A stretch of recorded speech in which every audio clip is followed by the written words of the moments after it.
د بوډا او د لیوانو د پلونه ناول درنو اوریدونکو 5مې برخې ته مو تود هرکلی کوم. هیله ده چې دغه برخه هم تر پای را سره واورئ. نو پایلې له دې ځینه کوو.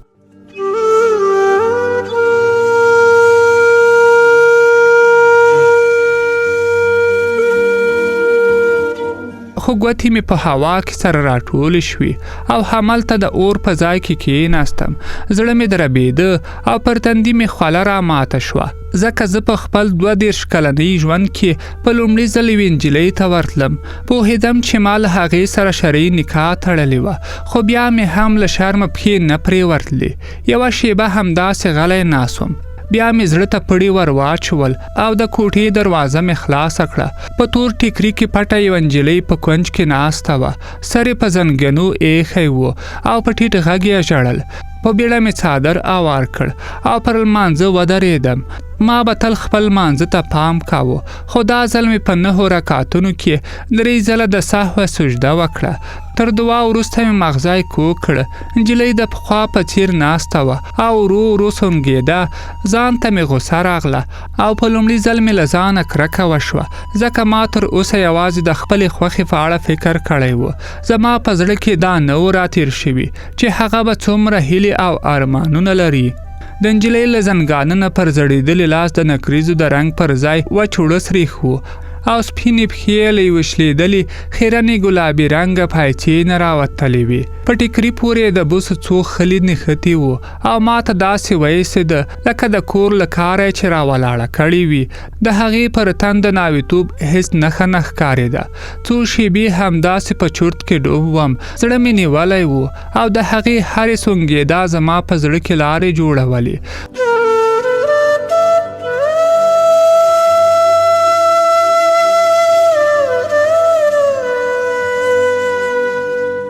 خو بله چاره نه وه.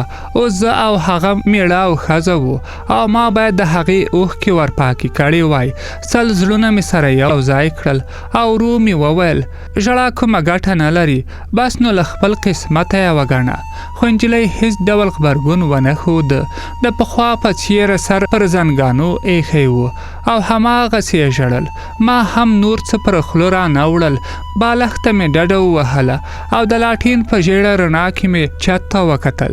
د تورو لوګیو له پاسه تر پرتو لختو لوټې راوتلې وي او په یوه چوله کې د څرمښکۍ لکۍ ښکارېده. د جامو ښورېدا مې تر غوږ شوه. نجلۍ ته مې وکتل. خپله ښۍ پښه یې وغځوله، خو بیرته یې ژر ورټوله کړه او د پخوا غوندې کېناسته. پوه شوم چې له ډېر وخته همداسې ناسته ده او پښې یې وچې شوي دي. په خندا مې وویل ارامه کښېنه، زه نه درته ګورم. له دې سره مې څنګ بدل کړ او مخ مې دروازې ته ور واړاوه، خو د دروازې تر څنګ مې د ښوروا پر لندې ډوډۍ سترګې ولګېدې چې یوه بوټۍ غوښه یې هم پر سر پرته وه او هېڅ ګوله نه وه ورنه شوې. ولاړ شوم. کاسه او دسترخوان مې د نجلۍ تر مخ کېښودل. څراغ مې هم ورنږدې کړ. ورو مې وویل ګوره، له خپل ځان سره ظلم مه کوه. خیر دی که لنډه ډوډۍ سړه شوې وي، دا غوښه خو یې در واخله. خو هغه لکه بت داسې ناسته وه. دا ځل یو څه غوسه راغله او په خوشکه مې وویل اوس بله چاره نه لرې، که خوشحاله یې که خفه یې زما سره به ژوند کوي. په دې خبره د هغې ښې لړزانده لاس له زنګانه وښویېده. کاسې ته ور ټیټ شو او د لنډې ډوډۍ یوه کوچنۍ ګوله یې ور پورته کړه.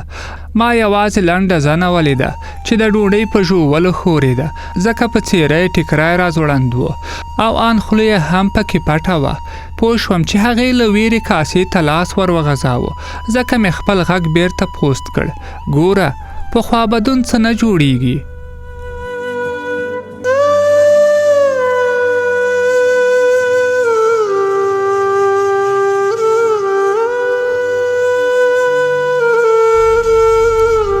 نه به زه خوند در کوم او نه به هم زما میره او دا کور، خو اوس خدای سره وروستی یو. چاره څه ده؟ دا مې وویل او په دې هیله چې نجلۍ په ډاډه زړه ډوډۍ وخوري. بیرته په خپل ځای پرېوتم او څادر مې پر سترګو راکش کړ. چوپه چوپتیا شوه او زه وپوهېدم چې نجلۍ له ډوډۍ نه لاس نیولی دی. دا ځل مې خپل ځان پرې پوه نه کړ او هغه مې پر خپل حال پرېښوده. ښه شېبه ووته او بیا مې د نجلۍ د پښو ښکالو مې تر غوږ شوه. هغه زما تر څنګ تېره شوه او وپوهېدم چې کاسه او دسترخوان پر خپل ځای کېښودل. بیا یې سیوری راباندې راغی. زما تر څنګ تړلې بستره خلاصه شوه او ورسره مې پښو ته نږدې پر غولې د توشکې د لوېدو غږ واورېده. څادر مې چوله کړ. د نجلۍ راته شا وه، خو له لڅو غوږو او پیچلو ویښتو نه یې وپوهېدم چې ټیکری پورته کړی دی. په خندا مې وویل هغه بله توشکه هم در واخله. په چټکۍ سره یې راته وکتل. ما یې په شونډو کې خندا ولیده او په هماغه چټکۍ یې مخ رانه واړاوه. یو ټکی یې له خولې ووته: اقربه. اقرب موږ بې موره ته وایو، خو د هغې له خولې خوږ را باندې ولګېده. هغې توشکې ته بالښت کېښوده، بړستن یې سمه کړه، ټیکری یې پر خپل مخ راکش کړ او بیرته په خپل ځای کېناسته. ما هم پلترۍ ووهله او په خندا مې وویل که مې خدای غلط نه کړي لکه چې لیونۍ مې په نصیب شوه. هغې سر پورته کړ او ما یې لاندنۍ ډکه سره شونډه ولیده چې د لاټین رڼا نرۍ لیکه پکې جوړه کړې وه. ومې خندل. ګوره زه خو څه پردی نه یم چې مخ دې رانه پټ کړی. هغې څه ونه ویل. ما ځان خواشینی ونیو او په خوابدې غږ مې وویل هو رښتیا هیر مې چا راته وویل چې په سترګه کې دې ګل دی. نجلۍ بیا هم کوم غبرګون ونه ښوده او ما هماغسې په خواشینۍ زیاته کړه. زه قسمت به مې همداسې وي. شونډې یې وخوځېدې او په یو داسې غږ چې د ټوکې بوی ورنته ویې ویل اقربه تر تا خو ښه یم. په بیړه مې ورغبرګه کړه. زړه ته مې نه لوېږي. نجلۍ څه ونه ویل. ما زیاته کړه پزه دې هم کږه ده. وی خندل. ورو یې پر خپله ککرۍ لاس تیر کړ. مخ یې تر تندي پورې لوڅ شو خو سر یې ځوړند نیولی و او د تار تار بڼو اوږده سیوري د سپینو غومبرو پر پاسنۍ برخه ښکارېدل. په خندا مې وویل نو زه دومره بدرنګه یم چې راته ګورې لا نه. یو نظر یې راته وکتل. پر دواړو غومبرو یې اوښکو لیکې جوړې کړې وي او پر سرو سترګو یې شرم او معصومیت پروت و. ما لا هغې ته سم نه و کتلی چې بیرته یې سر وځړېده. ورو مې وویل زه ډېر ظالم یم. شونډې یې وخوځېدې. نه نو مخ ته دې یو دوی لپې اوبه ور واچوه. خواشینې ښه نه ښکاري. نجلۍ ورو ولاړه شوه او له کوټې ووتله. کله چې بیرته د څراغ رڼا پرې ولګېده نو مخ یې لوند و. زه خپلې بسترې ته ور وښوېدم خو نجلۍ د کوټې په بل سر کې ځان ته ځای جوړ کړ. په خندا مې وویل یوه شپه خو نه ده، سبا به څه کوې؟ هغې یوازې وخندل او پرته له دې چې ټیکری له سره لرې کړي بړستن یې پر سر ورکش کړه. ما هم یو څو شېبې د شغالانو انګوالا ته غوږ نیولی و. بیا مې د څراغ پلته ټیټه کړه او په داسې حال کې چې زړه مې دربېده او ټټر مې په خولو لوند و د هغې پر بړستن یې ورننوتم. بوډا غلی شو او کله چې ما ورته وکتل پر خړو شونډې یوه نرۍ مسکا پرته وه او په سترګه یې چې دروازې ته یې وچه نیولې وه یو مرموزه ځلا ښکارېده. ورو یې وویل لکه چې چا یې راوړ. د رښتیا ویل له دهلیز نه د پیالو د رېږدېدا غږ راته. بیا دروازه خلاصه شوه او ورور مې چې په یو لاس کې یې پتنوس او په بل لاس کې یې چایجوش نیولی و کوټې ته راننوته. دواړه یې پر غولي کېښودل او منډه یې واخیسته. په غوسه مې پسې غږ کړ سړی نه یې؟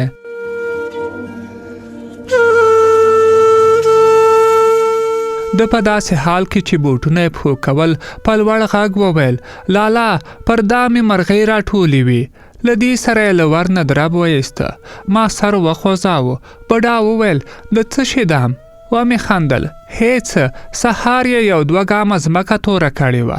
بس غلبېل ته لښته ودروي، تر لاندې یو څو دانې غنم واچوي او چې کله خړې مرغۍ دانو ته ورنږدې شي نو له ورسۍ نه په لښته پورې تړلی تار ورکش کړي.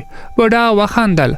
ما له چایو 2 پیالې ډکې کړي او په خندا مې وویل ښه کیسه دې کوله. شونډې وخوځېدې. سهار د میرې په تیره غږ له خوبه بیداره شوم. هغې چغې وهلې لغړې پمنې د خوني لورې اوس مې په سترګو کې هم راننوځي. لدی سره زما د کوټې دروازه خلاصه شوه. نجلۍ په ډکو سترګو کوټې ته راننوته او ورته نږدې یې سر پر زنګانه ولګاوه. زړه مې درد وکړ. ولاړ شوم او د هغې تر څنګ کېناستم. ورو مې وویل ګوره ته باید غټ زړه ولرې. هغې سر هس کړ. شونډې یې سره سریښ وې خو له سترګو نه یې اوښکو منډې وهلې. ما خو له خبرو ته جوړوله چې د کوټې تر مخ د چایجوش درغړېدو غږ مې واورېده. د دریڅې پرده مې چوله کړه. یو تور چایجوش په چوتره کې ړنګ پروت و او له لندې ځمکې نه تاو پورته کېده. پرده مې پرېښوده. نجلۍ ته مې مخ ور واړاوه. ګوره میره مې خو د هغې ژړا زما په خولو کې خبره وچه کړه. سر یې زما پر ښۍ اوږه کېښوده او د ماشومان غوندې یې په چغو چغو وژړل. وروسته یې په ژړا کې وویل ابۍ نه ده ګرمه. د هغې د زړه پرار یعنې ټپ لا نه دی سره ورغلی خو ما سپین سترګي وکړه او چای مې وروړ. زه سپیره باید دومره ژر نه وای ورسره مخامخ شوي. سترګې مې له اوښکو ډکې شوې. د هغې پر سر مې لاس کېښوده او ومې ویل ته سپیره نه یې زما زړه یې زړه. له دې سره یې سر پورته کړ او زما پر کیڼه اوږه یې ګوتې ټینګې کړې.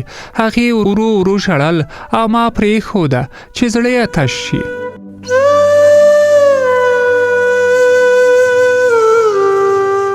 کله چې ژړا سلګیو ته ځای پرېښود نو په خندا مې وویل شیرینو خو ما دومره کمزوري نه بلله.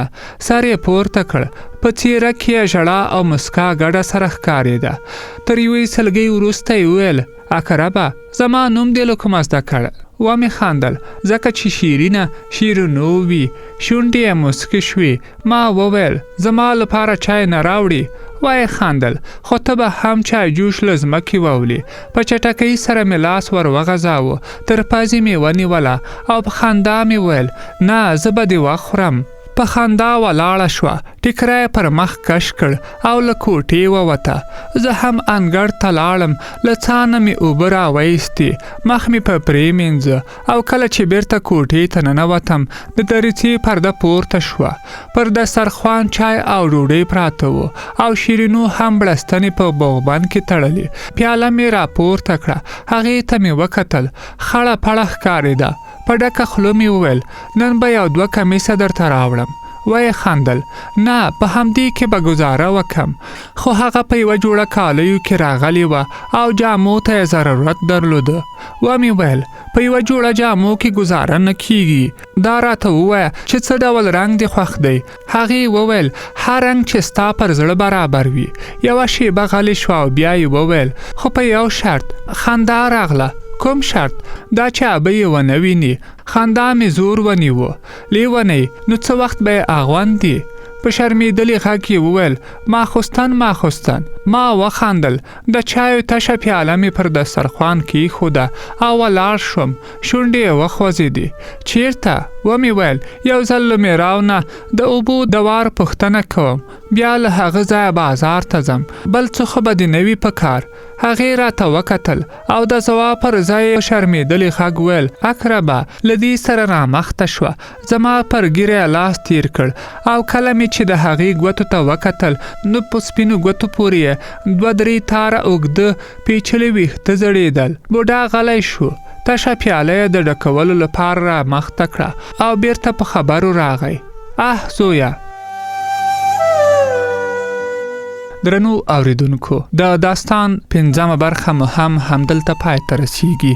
تر بلې برخې د الله په امان.